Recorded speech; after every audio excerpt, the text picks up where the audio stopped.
on the giant wheel. For the first time in such a long time, I felt happy. But Rusty, he suddenly seemed so sad.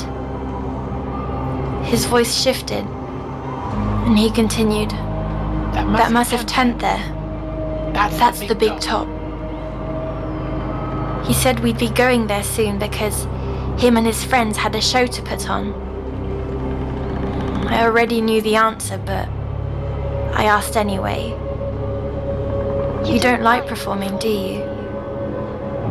He looked glum for a moment before replying, I hate it.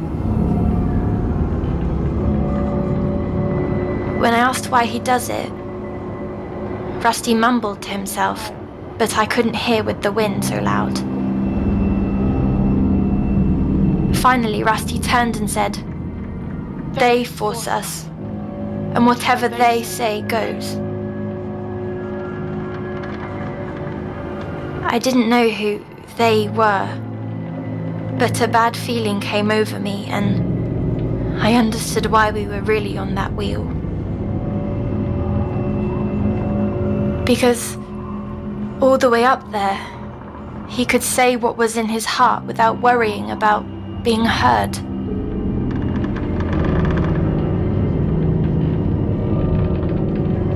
As the wheel came around, he began explaining very fast how him and his friends had been planning.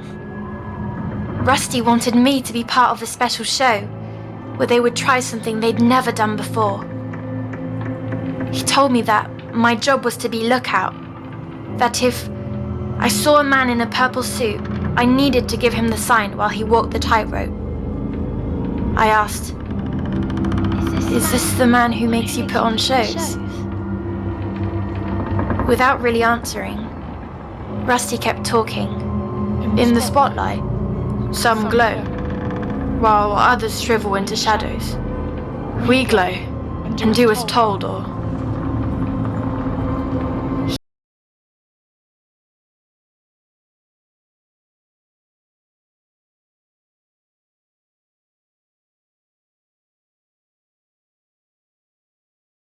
The silence went on too long, like we were all under a spell.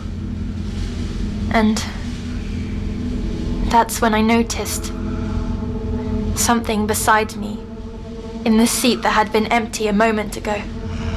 The man in the purple suit. I heard him before I saw him. Two breaths. Why could I hear him breathing? Why could I feel them breathing? My body was shaking, but his attention was on Rusty. Noticing that I wasn't cheering, the man turned. He had no eyes, but I felt him look at me. How can someone with no eyes look at you? Then, I saw a smaller man in his lap. A dummy, only he wasn't made of wood or plastic and had hair atop a lumpy face where a wide mouth had been carved out. Unlike the man, the puppet had eyes, staring at the spotlight above. Suddenly, the crowd burst into a cheer as Rusty reached the middle of the rope. But the dummy's face crinkled, full of hate, wanting those cheers for himself. I was the only one not clapping, and he turned to face me. I'm not sure if they spoke or if it was in my head, but with a smile, they invited me to be part of the show. That's when I shouted, "Big top! Big top!" But the crowd was booming. Rusty made it across the rope, but instead of climbing down the ladder, he began climbing towards a small cut in the fabric at the top of the tent. I turned back, and the man was still there, limp, but his dummy was gone, right near Rusty. Big top! I tried to scream, tearing my throat, but I had no breath. And then I I saw the dummy, its lumpy face peering out from the shadows at the top of the tent, waiting for Rusty.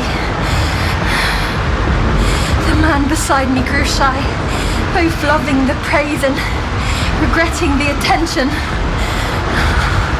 I could hear it breathing again, twin breaths, out of sync. I tried and tried to shout, but it was too late.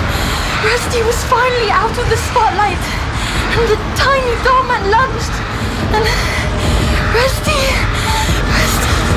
Did he escape? Did he manage? Get this thing off my head! Was Rusty able to get away? No, I don't like it! Rusty! Okay. All right. Deep breaths. Deep breaths. Follow me. Listen. 1, 2, big dog! deep. Slow down. Breathe. Rusty! 2, big Just dog! breathe. Big dog!